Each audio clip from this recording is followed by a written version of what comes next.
Tips and Tricks 101. I know it's going to be hard for people to see all the little things I'm doing up here, so I've asked my husband Paul to film, and I'll go ahead and post this onto YouTube on my YouTube channel, and that way, you know, if you missed something or didn't quite see it, then you can go back and look at it, and I'll have him kind of be off to the side or over my shoulder so he's not, you know, blocking. My YouTube channel is Duo Art Organ, all one word, and you can just go into YouTube and do a search on that. My channel comes up, you'll see my smiling face, and you can click on all the videos and you can see all the videos I've uploaded over time. Some are just cool instruments that I've videoed and, you know, want to show. Some are, you know, organ pipes that I've made and I'm demonstrating, and some I've actually got several instructional videos on various aspects of rebuilding, like simplex valves or rebuilding the plastic aeolian valves from the 70s and 80s and stuff like that. So hopefully you'll find something useful there. So my purpose today is just to kind of go over some of the basic materials, tools, and a few techniques that you might find helpful in rebuilding player pianos. And whether you're a beginner or somebody who's done it for a while, I think the cool thing about our hobby is there's always something new that you can learn. So hopefully, whether you've done this for a long time or you're brand new, you'll take something away that's useful to you today. And my goal is to make sure that there's more music and less swearing coming out of your workshops. So hopefully we can succeed in that today. Let's go ahead and get started talking about some of the very basic materials that you'll be using in player restoration work. So first off is your hot glue. When you buy it, you know, it comes in granular form like this, and typically what I do is I will, I've got my glue pot going here, which is nothing more than a depilatory wax warmer. So it works beautifully. You can pick something like this up on eBay or Amazon for 25 bucks or less. You've got a water bath in here that you heat to approximately 140 degrees or 60 degrees centigrade. This one happens to be adjustable and it's in centigrade, so I have it set on 60. The glue crystals I pour into my glass container, and then I put enough water in to come up to just a little bit above the surface of the glue crystals. Some people like to let it sit cold for a while. The glue will absorb the water, and then they put it into heat. You can actually put it into heat right away. It's not particularly fussy about when you start to warm it up. But you do want to let it reach temperature, and if it's a brand new batch, it'll need to, you know, kind of percolate for a couple of hours with you stirring periodically, just to make sure it's, you know, fully absorbed the water and that it's come to temperature and it's the right consistency for your use. And you'll be using it thicker or thinner depending on, you know, the application. And over time, you'll sort of get a hang of, you know, what consistency of glue works best for whatever you're doing at the moment. So we'll go back to using some glue in a minute, but those are just some real basics about, you know, getting set up with hot glue. You really don't have to invest a lot of money in a really expensive glue pot. I know people have used bottle warmers, little crock pots, and the one thing I really like about these wax warmers is they heat up really quickly. I used to have a little miniature crock pot. That took quite a long time to come up to temperature. But this really comes up in about 20 minutes or so, so that's quite handy. Another material you should become very familiar with is shellac, because if you do refinishing, you'll probably be using this, but also it's indispensable in player restoration work. I brought 3 different colors. We have blonde, orange, and garnet. And it's just, I think the garnet is the least refined, so it's a little darker. Then you get into orange, which is a little bit more refined, so it's more of a honey brown. And then of course the amber is a very light honey color. The shellac flakes will really last indefinitely in the dry flake form. If you go to the hardware store and buy a can of pre-mixed shellac, I think typically that will have a shelf life of about a year. So if it's been sitting in the store for a while, it may not be dated, and so you could possibly get your hands on some old shellac. This stuff is great because you just mix it up as you need it. Usually it takes, well, I usually let it sit in alcohol overnight, and then the next day it's ready to use. Basically, if you want a 2-pound cut of shellac, which is the most common cut for finishing something, you would pour shellac into a glass jar, and then you would put double that amount of denatured alcohol in. So if I put 1 inch of shellac flakes in a jar, I'll put 2 inches of alcohol in the jar, and that gives me a 2-pound cut. Once again, depending on what you're using the shellac for, you may want it to be thicker or thinner. If you're just doing a sanding sealer coat on something that you're going to be finishing or varnishing, then you'll want it thinner. If you're going to be putting a heavy coat on something like you're sealing the inside of a valve chest, you may want it to be a lot thicker, more, a thicker consistency. One thing you can do to quickly get your shellac to a really, really thick consistency, say for gluing nipples in, or for other work like that, for sealing valve plates down, you can actually burn off the shellac by lighting it on fire. And I will not do that here today, but just a very low, wide mouth can, like a tuna can, a tuna fish can works well. Pour your shellac into the bottom of it and light it. And then just kind of keep an eye on it, and you'll see it start to thicken as it burns the alcohol out of the shellac. And once it gets to, sort of a molasses type consistency, then you just put a board or something over it to smother the flame, and you're ready to use it, for that application. So shellac is a marvelously handy thing, completely indispensable for player work. It's, like I said, often used for sealing wood to make it airtight or reasonably airtight.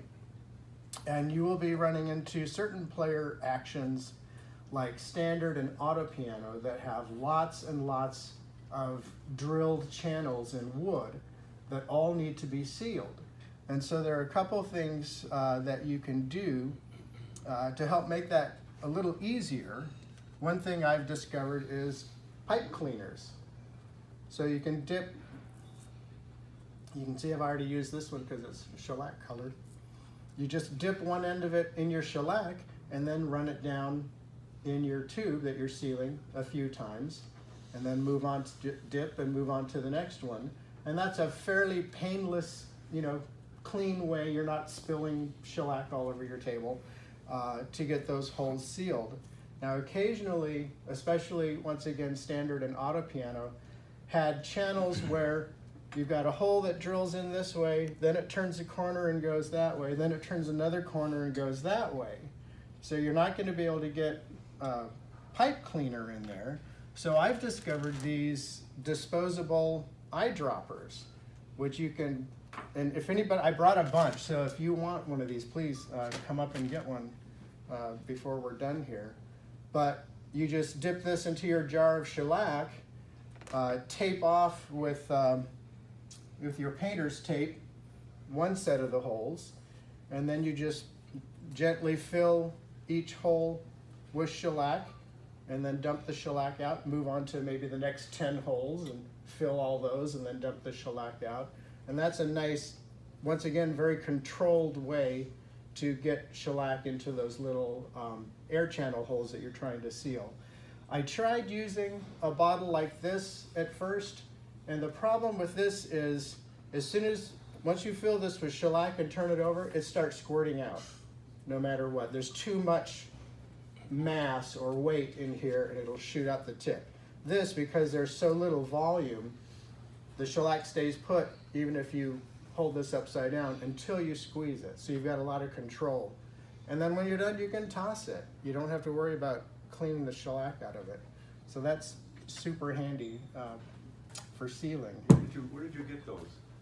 I got these on Amazon, and it was like I got, I don't know, it was well over 100. It might have been a pack of 500 for $6. I mean, they're really crazily inexpensive. So, okay, obviously when we're talking about materials, we will be using different types of leather for various applications. We'll be using, leather for pouches, various types of felt, and of course pneumatic cloth. I will say that really the best place right now to get your pouch leather is Columbia Organ Leathers. If you haven't done business with them, they're really wonderful. They sell pouch leather in extra thin, which is typically what you want for most player work.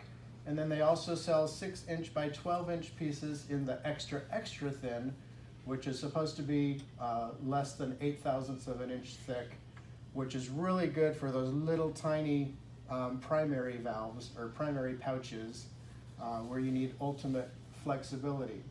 They also sell wonderful packing leather, which is great for gaskets. It's buff on both sides, and it's a really great cow leather, which is perfect for all the gaskets you'll need in your player work. The one thing they don't sell is good valve leather for player work. Remember, they're a pipe organ company, so all the leather they sell for valves is typically sheep or goat skin, which is wonderful for pipe organs, which are low pressure, high volume instruments, and if there's a little leakage, who cares? A player piano, you can't afford to have any leakage at all, so you need to use cow or calf leather for your valves. There's no good trade place that I've found to get it, so typically I will go onto eBay or Amazon. I have found a company, I believe it's in Minnesota, called The Leather Guy, and they do have a website, and they take really nice pictures of each skin, and they mark any blemishes or problems, and you can sort of zoom in and get some idea how fine or coarse the nap of the leather is. And I've had really good luck with them in buying good leather for valves, for flat valves, and other uses in player piano work. And they do specify what kind it is. So once again, look for cow or calf leather. That type of leather does not have leakage out the side of the grain like the other sheep and goat leathers do. So just keep that in mind when you're looking for good leather for player work. What about zephyr skin for the pneumatic, like in a Schultz action? I think Schaff still sells that. I'm not sure. Has anyone bought any recently? I haven't had the need to buy any in a while. I think Schaff's has gotten rid of that. Have they? I know there's not a lot that they still carry in the player department anymore. Yeah, I'll have to check on that. I do have a player reed organ that has zephyr skin pillow pouches. Okay. So I'll either have to make those out of the extra thin pouch leather or figure something else out. Bruce, what was the name of the company that makes the leather you were? Columbia Organ Leathers. Yeah. Yeah, and they've just redone their website. It's really quite easy to use. All right, let's talk a little bit about some tools here that I find really indispensable. The first one is this. Especially if you're, a beginner, even intermediate, there's always something that I learn new. looking in this book. So make sure you get a copy of Art Reblis's Rebuilding the Player Piano book. It's an invaluable resource. Just another quick tip. When you are disassembling your piano stack, or really any component of a piano, you want every screw to go back exactly where it came from. And the reason for that is the manufacturer may have put a little bit shorter screw or a little bit longer screw to avoid a channel or something like that. And if you get them all mixed up and put the wrong screw back in the wrong place, you could end up, causing problems for yourself, splitting wood, putting a screw into a channel or something like that. Plus, there were slight variances in the screw diameters, and so it's just helpful to make sure they all go back where they came from. So I just use scrap pieces of cardboard and then draw little pictures, label them, use my awl to punch a hole in the cardboard and then screw the screw in. And that way I'm not losing screws, I'm not dealing with little jars of screws that have lost their labels and I have no idea where they're supposed to go. And it's just a really handy way to keep everything organized so that it goes back exactly where it's supposed to. So that's that tip there. I already talked a little bit about your glue pot, which can be, anything that keeps a continuous temperature of about 140 degrees. I have an old iron here that I've built just a simple little cradle for so that it can sit face up. And then I keep the temperature typically so that it's a warmth that I can put my hand on for a while and not burn myself. And that's a good temperature for working with both hot glue and the PVC e-glue, which we'll get into in a little bit here. Other totally indispensable tools. You will need some type of gauge to set your valve travel. This is just a little gauge a plunger type gauge that measures in thousandths of an inch. And you will develop for yourself all kinds of different fittings that you can stick on the bottom of it so that you can properly measure whatever type of valve you're working on. This one I made to do the auto piano that is in the player that I brought here. But as you know, you'll encounter all different kinds of valves, so you'll need to figure out several different ways of measuring the valve travel. But it all boils down to a very accurate gauge that allows you to set that valve travel. And really a good rule of thumb is about 35 thousandths of an inch for valve travel. So something to make sure you add to your tool collection. What gauge is that and where did you get it? This is just a Harbor Freight, Oh, okay. Inexpensive dial gauge. Yeah. You'll also need to know what vacuum levels you're dealing with as you test your piano components, because you're going to want to see what range they operate in. This is a Magna Helic gauge.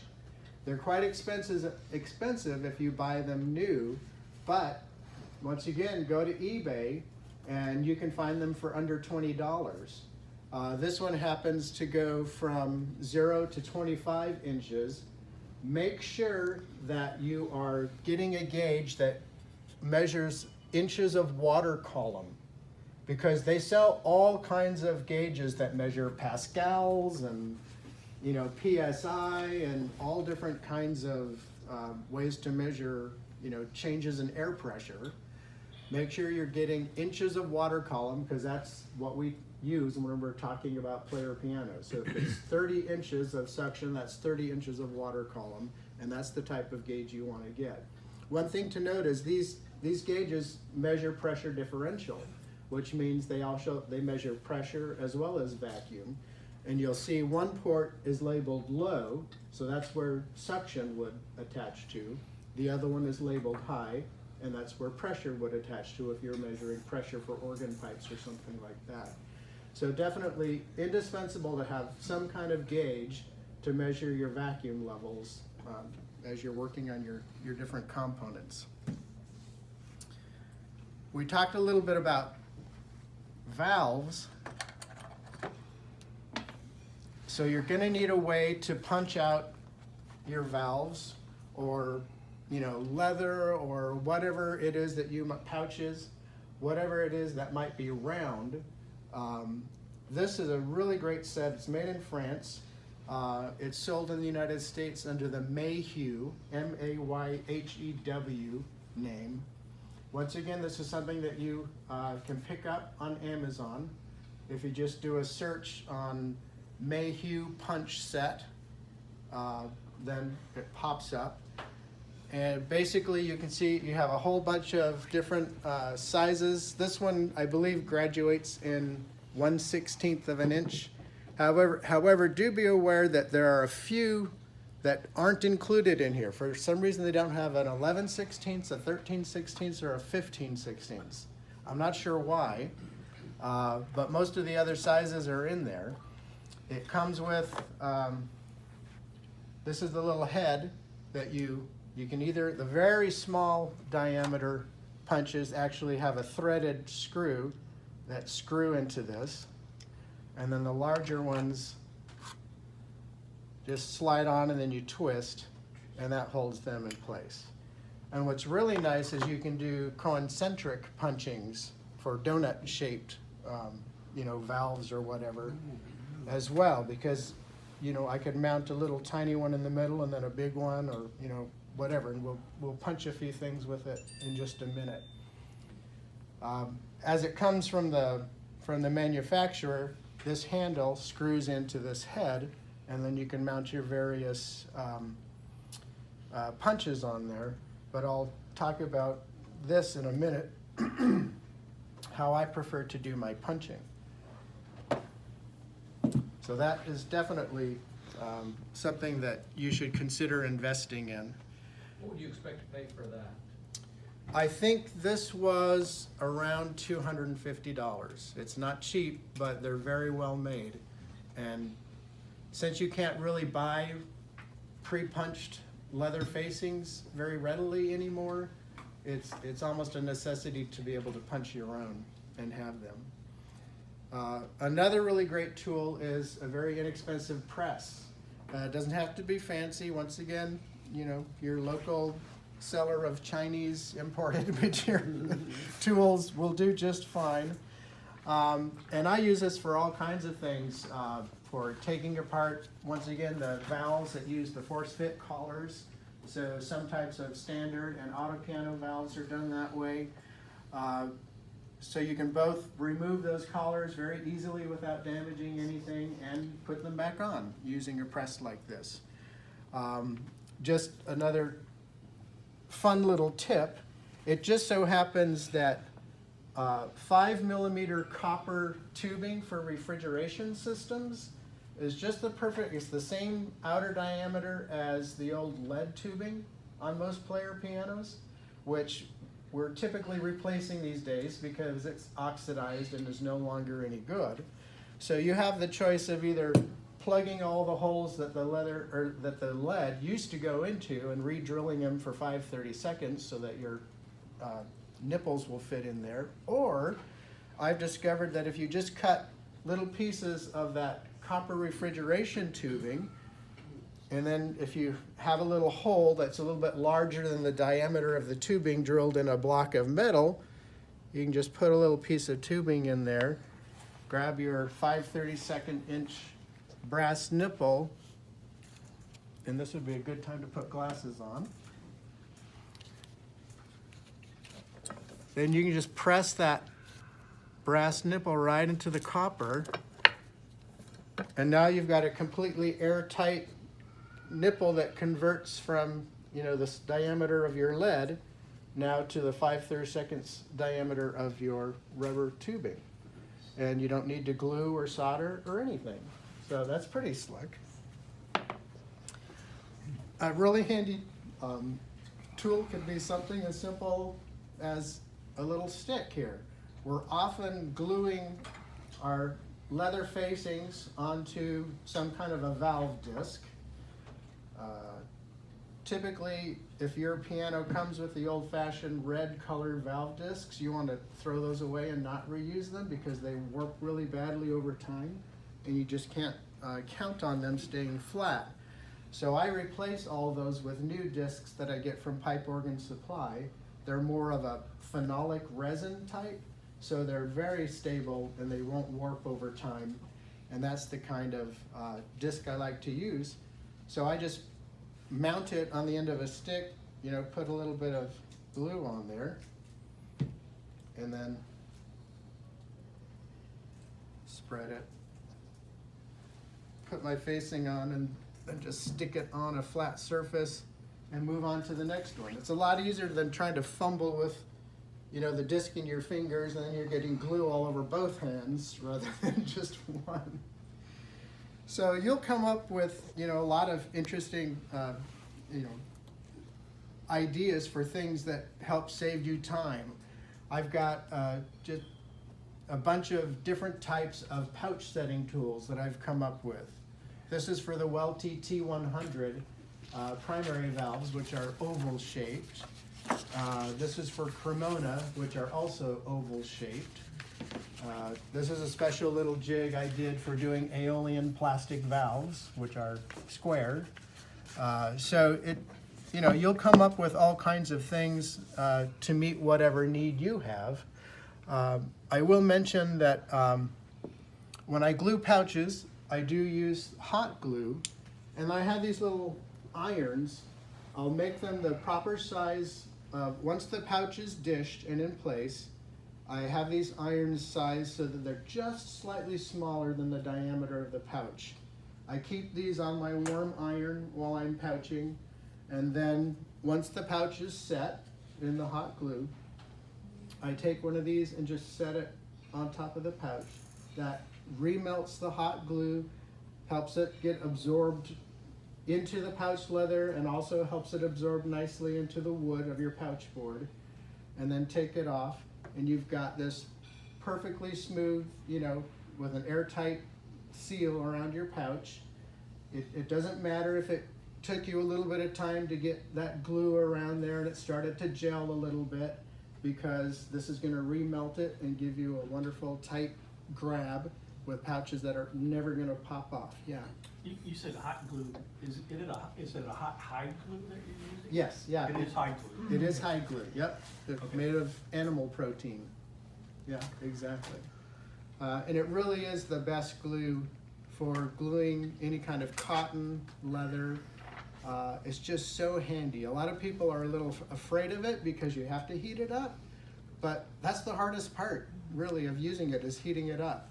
The actual, hundreds of years. the actual use of it, it's just an amazing glue for this, you know, for the work that we do on So planes. your tool, your heating tool is a little bit larger than the pouch, or a little smaller than the, It's a little smaller than the pouch because sometimes a little bit of the glue Okay. squeezes out around the edges of the pouch. okay. And by having your tool just a teeny bit smaller, you're not going to get glue all over Right. this thing. But I also will, I'll have a dusting of cornstarch or of baby powder sometimes on my iron, just so that if a little glue does get on here, that keeps the pouch from sticking to this and then, you know, pulling your pouch back off the pouch board. So that's another thing you can do just to make sure that you don't have any problems with glue sticking on there. Yeah. Back to hot glue, I think part of the problem is that the word hot, it's not really hot, it's only, like you say, 150 degrees. It's not like a glue gun, which is, I don't know what temperature it is, but don't even own one. Yeah, it's warm glue. Yes, change the name somehow, it would be much better. Any other questions before we move on? Yeah. On the pouches, any real objection to using either a fish glue or cold hide for the pouches? It works fine, but the problem with a cold glue for pouches is it has a very long setup time, and I think that hot glue works so much better because it it gels and holds almost instantaneously within about 10 seconds. You've got enough bond there that it's not gonna peel up or buckle or have a problem at all. Whereas with the cold glues, you don't have that gelling action. And my concern would be you'd almost have to clamp the pouch. I'm not sure, I haven't tried it for pouches because the hot glue works so darn well. So I really don't know. So. All right, let's talk a little bit about, go back to this press here. So I took the little head for the punches that comes with the punch kit. Like I said, normally this just screws onto the handle and then you can whack it with a mallet like you normally would. But that's kind of a pain and it's tiresome on your arm and I don't know, I don't really care for that. So I made a little block of wood with a piece of PVC plastic that I could just sort of rough thread this cutter head onto. And then using a couple pieces of double-sided sticky foam tape, which I've put on this, I could actually stick this onto the flat bottom of the shaft that comes out of my press. And it's just the sticky tape holding it on there. Here, I'll try and rotate this. So now I have a really slick way of making punchings. So let's say I wanted a 3/4 inch punching with a 3/16 inch hole in the middle. Yeah. Close the cover on Oh, sorry. There we go. So I screw in my inside diameter. I did notice that sometimes you have to adjust the inner one because it's adjustable depending on how much you screw it in or out to make sure you get a good clean cut on both of those. Then I load up that one. Let's try a piece of felt here. And then normally I've got this clamped to my work surface. As a base for doing the cutting, like these are just cutting boards that you get at the dollar store for $1 a piece. And then that creates a nice surface for punching things out onto. So that has a lock ring on it? Is that what you put on a second threaded ring? Yeah, it's got a couple little like dimples on it that fit into onto this head here. And it's just sort of a twist on until it's tight kind of a thing. Then you just bring that down. Since I don't have it clamped, I can't get a lot of leverage on it. Let's try it with leather. That might be a little easier to do than that felt. There we go. So there's your nice punching with the hole right in the middle of it. And you can just do that, you know, all day long. In fact, you'll have to stop every once in a while to take the, you know, your punchings out from between the two cutters. But it's just a really quick, handy way to do it, and your arm won't get tired banging a hammer all the time. You have great control. You can see exactly, because you're down here, you can see exactly where that punch is going so that you don't waste material or overlap, you know, on your punching. So it's a really, really excellent way to punch your leather, felt, or whatever it is that you need to punch for your project. That device is designed to screw the handle and the mallet as well, right? Yeah. You can do it that way, Yep. even with the donut. That's how it's originally designed, Okay. is this would screw into this part here. So if you needed to use it that way, you certainly could. Yeah. The other thing that I find absolutely indispensable is a rotary cutter.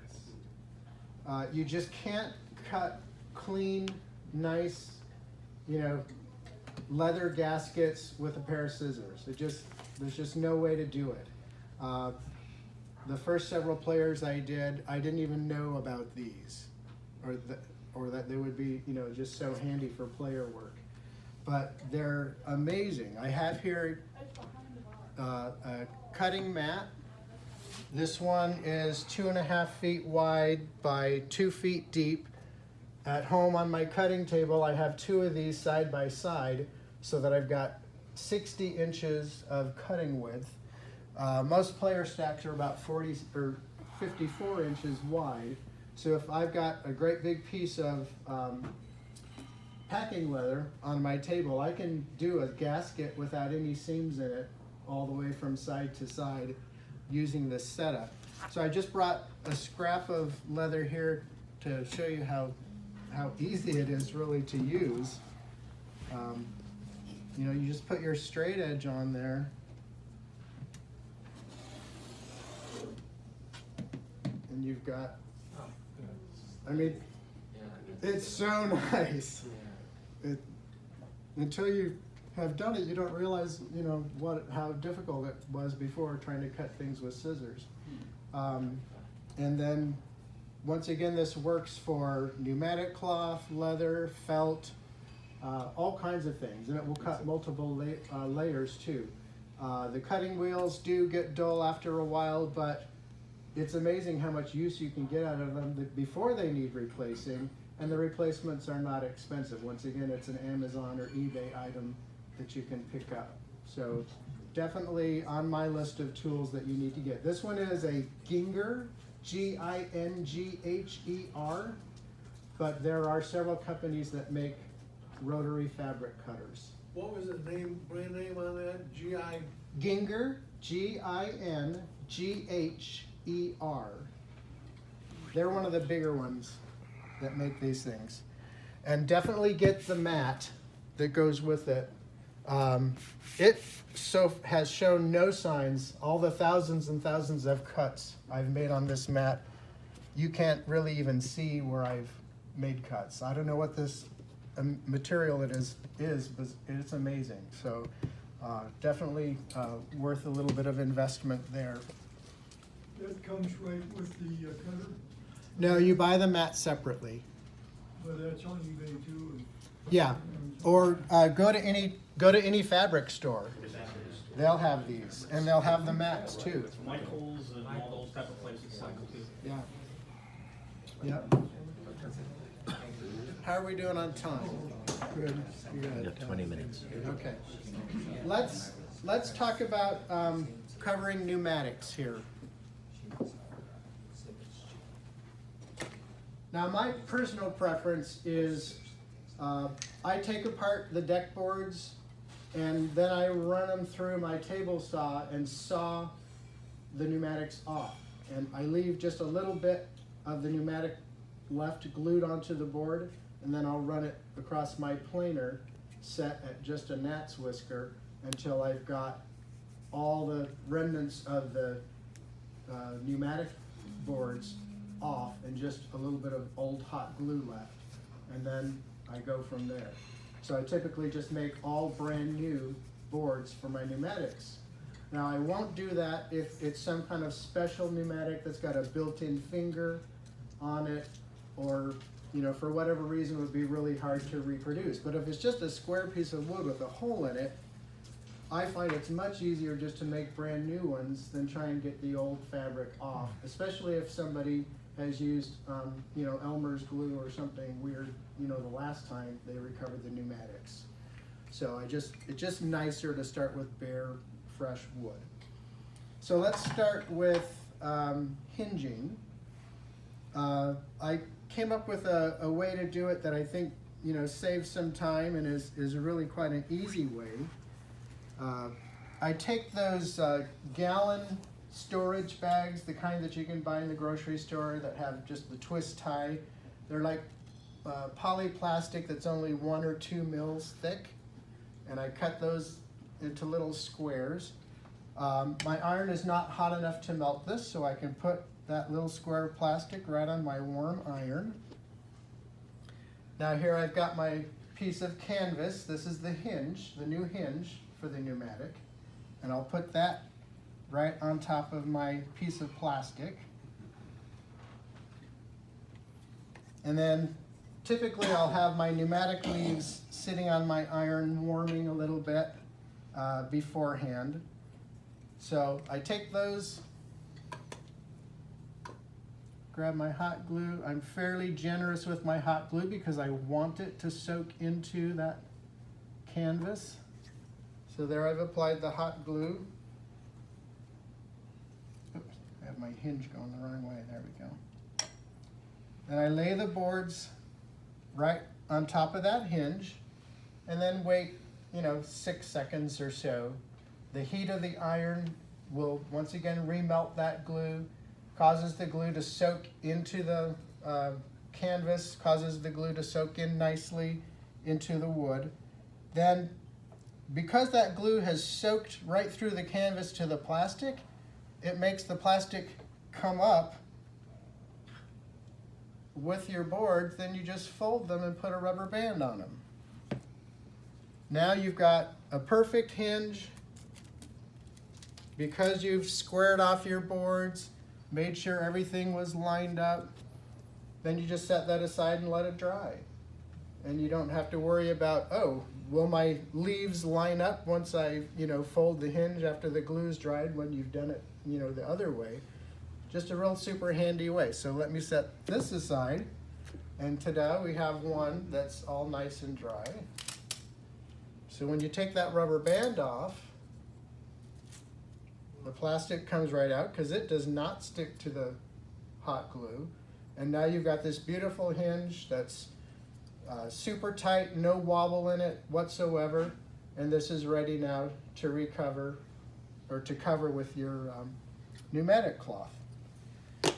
So a quick word about pneumatic cloth. We all know, well, at least most of us know, that it's really difficult to find cotton back rubber cloth anymore. So most of us have gone to nylon covered with polyurethane.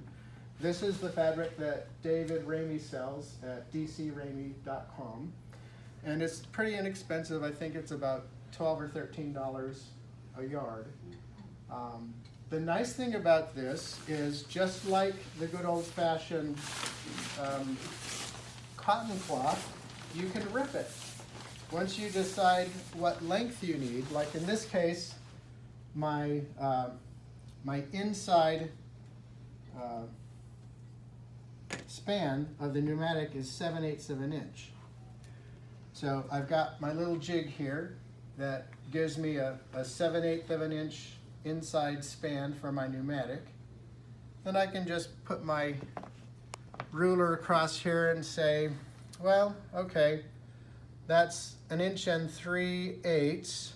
Then I usually add at least 1/8 of an inch to my width, because in case a little bit of glue squeezes out, it's not getting on my table. It's just going to squeeze out onto that little bit of extra pneumatic cloth that I've got on there. So this is going to need to be about 1.5 inches wide. So let's get our piece of cloth out here. Now you want to, when you're tearing cloth, you want to tear it lengthwise as the cloth was manufactured. If you try and tear cloth perpendicular to its running length, the threads aren't really square or straight in that direction. It has something to do with the looming process. But they are nice and straight when they're going the running length of the fabric. So that's the way you want to do your tear. So you just mark on there, in this case 1.5 inches, with just a little tick. And then all it takes is one tiny snip of your scissors to get started, and then you can just rip it.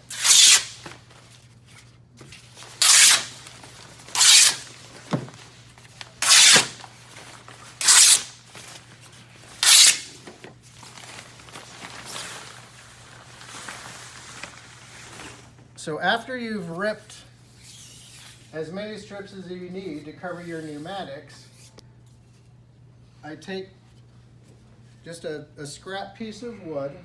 I've determined what length each piece needs to be by wrapping it around and leaving some for overlap and then measuring that. And whatever that length is, I mark on here. You know, if it's 11 inches, then I'll put a mark every 11 inches. And then I typically grab about 4 of these strips at once. For demonstration purposes, I'll just fold this guy in half. But you line up the ends, clip them in a binder clip, and lay it out on your bench. And then you can just take your scissors and make a snip at each mark. And that's a really fast way to get all your cloth cut and ready for recovering your pneumatics. And it really goes in no time at all doing it that way. Saves a lot of time trying to measure each one individually and snip it. So now we've got our strips of pneumatic cloth ready. We have our freshly hinged pneumatic ready to go. And in this case, we're going to be using PVC E-glue, since of course hot glue will not stick to the nylon cloth. And I'll just show you real quickly the way I cover pneumatics. I personally like the looks of the woven nylon side of the fabric better than the coated side. I guess it's polyurethane coated. So I like to glue my pneumatics with the polyurethane facing in and the weave facing out. I just think it looks better. That's Dave's recommendation. Okay, good. That's good to know. One thing that you may find different about using nylon than using cotton cloth is some types of nylon actually will warp a little bit once the glue, for some reason the glue can cause it to swell or change sizes a little bit. So some people have experienced some issues with the cloth buckling a little bit. That's just temporary. When the glue dries, that all goes away. But I will mention a couple things you can do to help reduce any issue with the cloth trying to peel back off from your pneumatic because it's warping a little bit. All right, so back to covering pneumatics. I'm going to lay this down with the coated side, the polyurethane side facing up. And I've got my jig here for setting my span.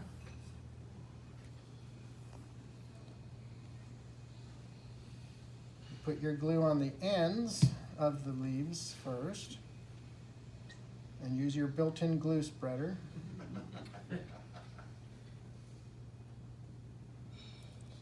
The process I use really is very similar for both PVC E-glue and hot glue.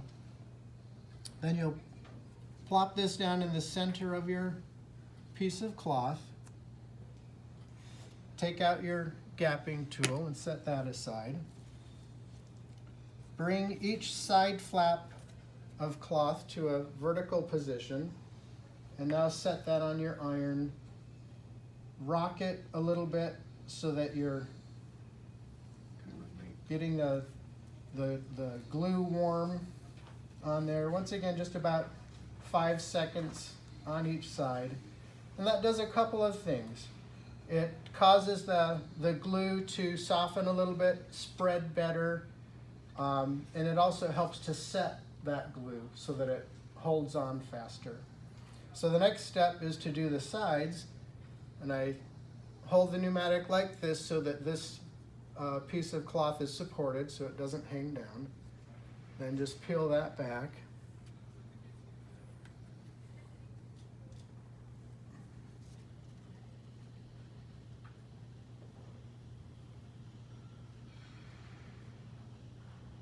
You want enough glue on there so of course you're going to get a good bond, but you don't want so much that it's going to squeeze in and cause a mess inside of your pneumatic.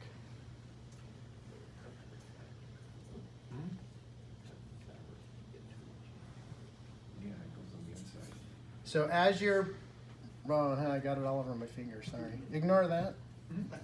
As you're bringing the cloth toward you, kind of pull it from side to side until you find that nice centered spot. And right there, you lay it down onto your wet glue. Then once again, it goes back to the iron, where you just sort of gently push forward. As you push forward, you're tightening the cloth around that corner to prevent any buckling. And your iron's up just like you'd use for the hot glue temperature? Or is it? Same temperature, Really? just so you can put your hand on, it's hot right now, Yeah. so you can put your hand on there for several seconds without burning yourself. Now, can you see that fabric's curling? It's starting to curl because I guess the water in the glue has that effect on it. But we are gonna take steps to make sure that that doesn't cause any problems for us in a little bit. So now it's time to do the next side here.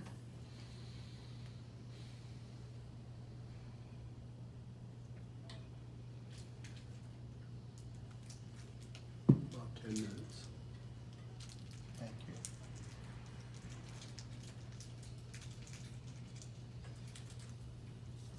Once again, find that perfectly centered spot. Flip it over, put that side down, and do the same thing. Just kind of smooth. And then, because sometimes this fabric tends to curl a little, I set it sideways on my bench, and then my next pneumatic I'll set right on top of it, and I'll usually stack them about 5 high and then put a little piece of wood on top. That way I know that all that cloth is going to be nicely clamped, so to speak, while it's curing, and nothing's going to peel off or have any problems at all. And so far, I've never had a single failure or leak at all. So once the glue dries, it usually takes about, 4 hours or so for the PVCe glue to get cured enough that you can move on to the next step. Or if you prefer, just wait overnight.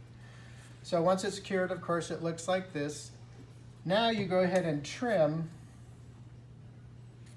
just to remove excess cloth and also to remove any resistance to forming your hinge end. So I make a diagonal cut up to the board at the hinge end. So that's 4 diagonal cuts.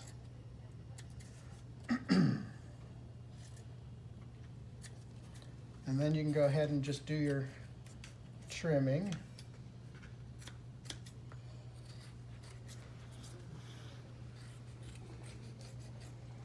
Do you quarter saw the wood that you make those little? Yes. You do? Yeah, it's vertical grain.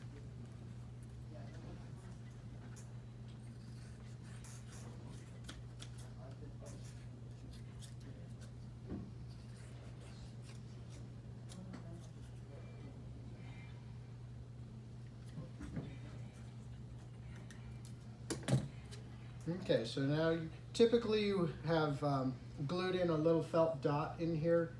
I know some rebuilders are concerned about pinching the cloth and putting a permanent crease in there, so a little felt dot in there helps to prevent that. I didn't do it on this one because this is just for sample purposes, but just that little dot in there does keep you from putting a hard crease in the fabric. So now you can fold your tail ends over and decide, okay, that one needs just a little bit of trimming. And now you're ready to glue the hinge end.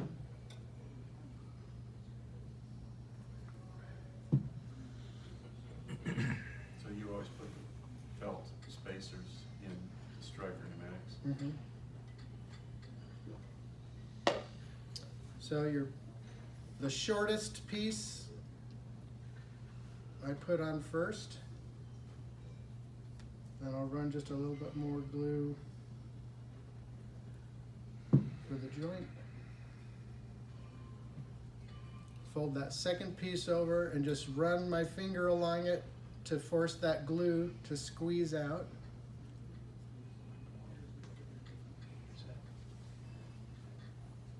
And then back to the iron.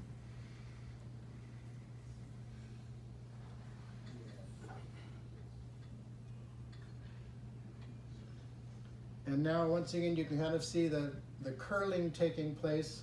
So I will set these right on their tails like that while the glue is drying, and that ensures that nothing peels off. And so when you're done, 5 minutes. okay, I'll pass some of these around. One thing I'm passing around is a pneumatic with no hole in it. I covered this with no airway. Try and open that to see how airtight the nylon fabric is, and there's a completed pneumatic. So just kind of toss those around and take a look at them. So that's one benefit, because you know, typically the rubber cotton cloth did have some pinholes in it when you got it. So I'm apparently getting close to the end of my time, so I'd like to open it up for questions if anybody has any more questions. Sure. What kind of wood do you use for pneumatic? So it depends. If both the boards are going to be more than about 3/16 of an inch thick, I'll use poplar. Poplar's a great wood to use for the movable leaf, because typically you're going to be screwing in some kind of a tab on there to for your pneumatic, and poplar's a good wood is fairly soft to screw into. Some of the later players had leaves, especially the leaf with a hole in it that glues to the deck. Those could be less than 1/8 of an inch thick on some players, and in that case I'll use maple typically, especially if any portion of it is not, some of the pneumatics overhang off from the deck a fair bit, so I'll use a good hard wood like maple for those. So it just kind of depends on the application. One quick thing about gluing pneumatics onto the deck, I always put a paper gasket in, because I figure I may be the one that has to rebuild it someday. And I tell you, the ideal thing is drywall seam paper tape. It's just about the right width. It's already in a nice roll. I'll cut off a piece that's about 2 inches longer than I need. I'll tape it with my painter's tape on each end onto a board. I'll slather on my hot glue with a 1.5 inch wide brush. Then I'll take that and stick it on like a piece of tape, and take my iron with some parchment paper over the top to keep the glue from getting all over my iron, and just warm that. The hot glue melts and you get a perfectly smooth paper gasket. Then you cut your little holes out and you get this perfectly smooth paper gasket for now gluing your freshly recovered pneumatics on, and it makes it easy to pop them off in the future. It's a nice strong bond. They'll never fall off on their own. Most of the drywall tape has these little tiny holes in it so that the drywall compound kind of goes through and bonds well. Well, your hot glue goes through those little holes and helps bond nicely. And so it's really an ideal thing to use for gaskets for easy removal later. 1 minute. You said you went go through a lot of trouble of using your saw to cut them off and everything else. Is that because there was maybe something that was used besides hide glue? Because hide glue can be removed just with heat, right? Right. Sometimes it can, and sometimes it can't. I've found some types of deck boards that are laminated, like Welty T100 or even the 1970s Aeolians are made up of lots of pieces of wood that are glued together, and so you really can't do much because you're going to end up delaminating parts you don't want to delaminate. So in those cases, you sometimes have no choice but to try and saw them off. It really depends on how hard the glue is adhering. All right, I'm getting the signal that I'm done. I hope this has been helpful, and please, if you have any questions, just pull me aside.